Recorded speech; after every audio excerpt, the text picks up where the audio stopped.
Assalamualaikum warahmatullahi wabarakatuh.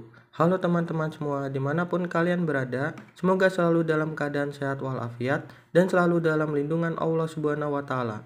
Di sini kami kelompok 3 akan mempresentasikan mata kuliah kimia pemisahan dengan judul kristalisasi dan rekristalisasi.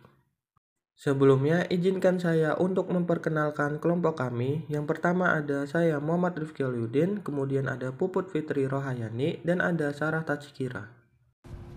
Kristalisasi. Kristalisasi adalah proses pembentukan kristal padat dari suatu larutan induk yang homogen.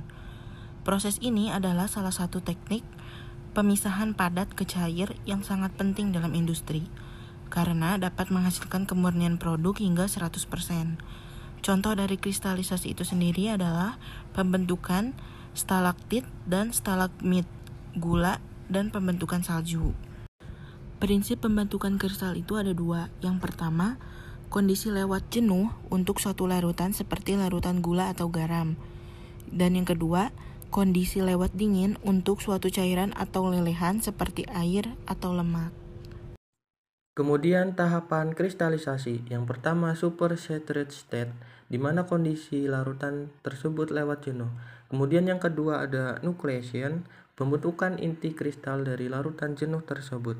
Selanjutnya yang ketiga ada growth, pertumbuhan atau perkembangan molekul kristal dari fase nucleation hingga mencapai keadaan keseimbangan. Selanjutnya penggunaan kristalisasi dalam kehidupan sehari-hari.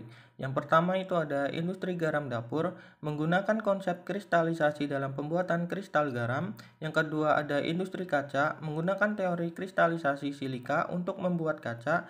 Yang ketiga ada industri gula seperti gula pasir untuk membentuk kristal glukosa di mana proses produksinya melibatkan proses kristalisasi.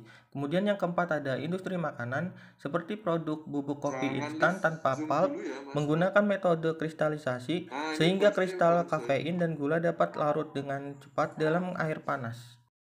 Rekristalisasi adalah cara untuk melakukan pemisahan atau memurnikan suatu zat padat yang dapat mengkristal.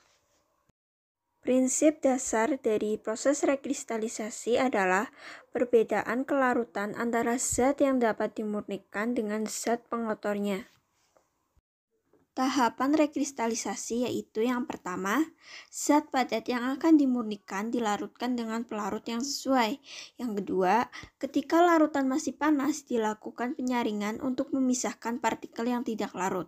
Kemudian yang ketiga, biarkan menjadi dingin secara perlahan dan zat yang larut akan mengkristal.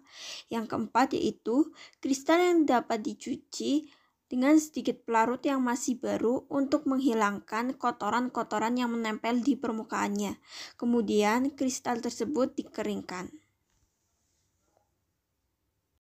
Hal-hal penting dalam proses kristalisasi.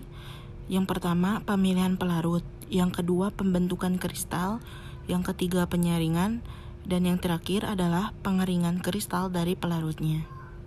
Terima kasih atas perhatiannya, kurang lebihnya mohon maaf.